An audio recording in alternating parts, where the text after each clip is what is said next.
Hello friends, मेरा नाम है डॉक्टर प्रणय ठक्कर। आप सबका मेरी चैनल में स्वागत है।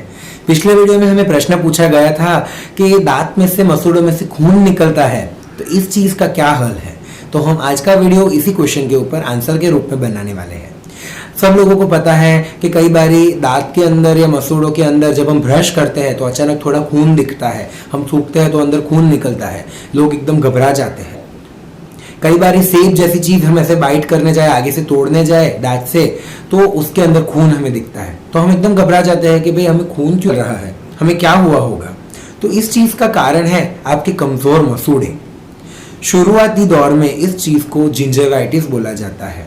जिंजिवाइटिस मतलब कि मसूड़ों का एक बीमारी है, जो आपने शायद पायरिया का नाम तो सुना ही होगा, बट पायरिया बहुत बड़ी बीमारी है। जो जिंजिवाइटिस अभी है, उसको अगर हमने तुरंत सॉल्व नहीं किया, इसको इलाज नहीं करवाया, तो आगे जाके पायरिया में तब्दील हो सकती है।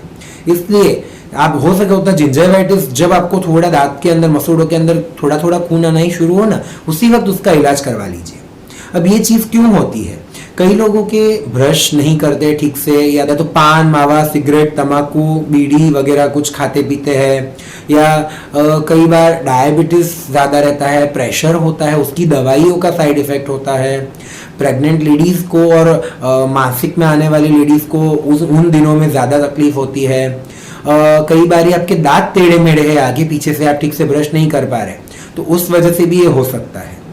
जब हमारे मुंह में 24 घंटे तक अगर ब्रश ना लगे, तो हमारे मुंह में एक बैक्टीरिया होता है जो 24 घंटे तक अगर साफ सफाई नहीं हुई तो मसूड़ों के ऊपर हमला करता है। मसूड़ों से अच्छे तत्व खाना शुरू करके अपने अंदर से एक एसिड जैसी चीजें निकालता है, जो अपने हमारे मसूड़े और ज्यादा कमजोर करते ही जाते हैं। कई बार लोग मुंह में बोलते हैं कि सर हमें खून निकलना शुरू हुआ ना, इसलिए हमने ब्रश से ब्रश करना बंद कर दिया है, अब हम ब्रश इस्तेमाल नहीं करते। कई बार सिर्फ उंगली घुमा देते हैं, कई बार सिर्फ कूला कर लेते हैं, तो उतने से काम नहीं होगा। जब हमें खून निकलना शुरू हुआ है, उसका मतलब आप समझ लीजिए अब आपको ध्यान ज्यादा रखना है। आपको 2 बार ठीक से ब्रश करना ही है, भले खून निकले, लेकिन आप ठीक से ब्रश करेंगे तो धीरे धीरे वो खून खुद ही बंद होगा निकलना, क्योंकि उस वक्त हमारे कमजोर हो गए होंगे मसूड़े, वो वापस मजबूत होंगे और खून निकलना बंद होगा। और सिर्फ ब्रश ही नहीं, आपको ठीक से कुल्ला करना है, वो भी गुनगुने पानी में थोड़ा सा नमक डाल के कुल्ला कीजिए। माउथ वॉश का इस्तेमाल कीजिए।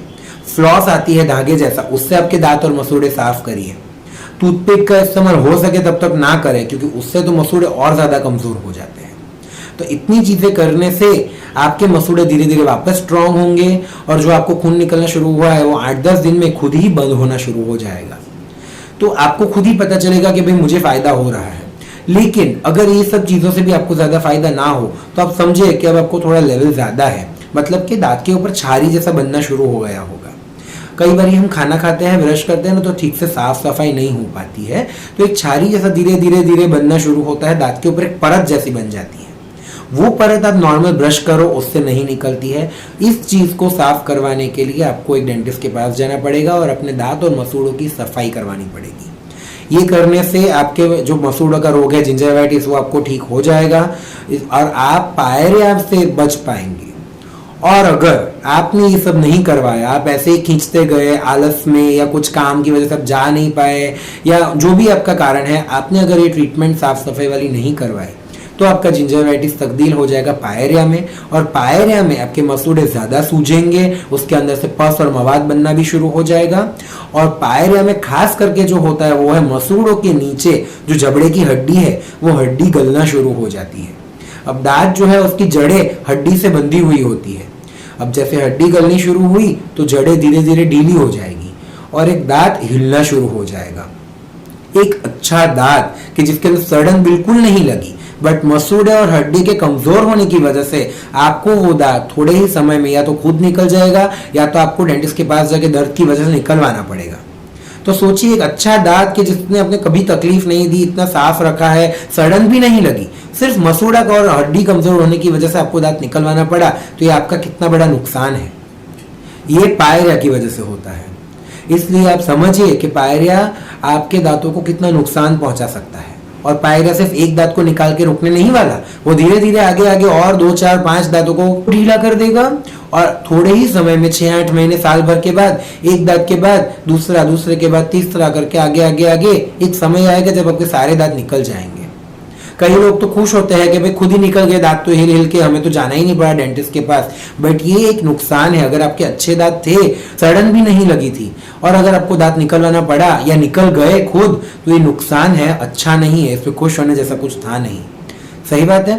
तो आपकी जो भी कोई उम्र हो, पहली कोशिश आप करें, क्योंकि ओरिजिनल दांत जैसी मजा और कोई दांत खाने में नहीं देंगे।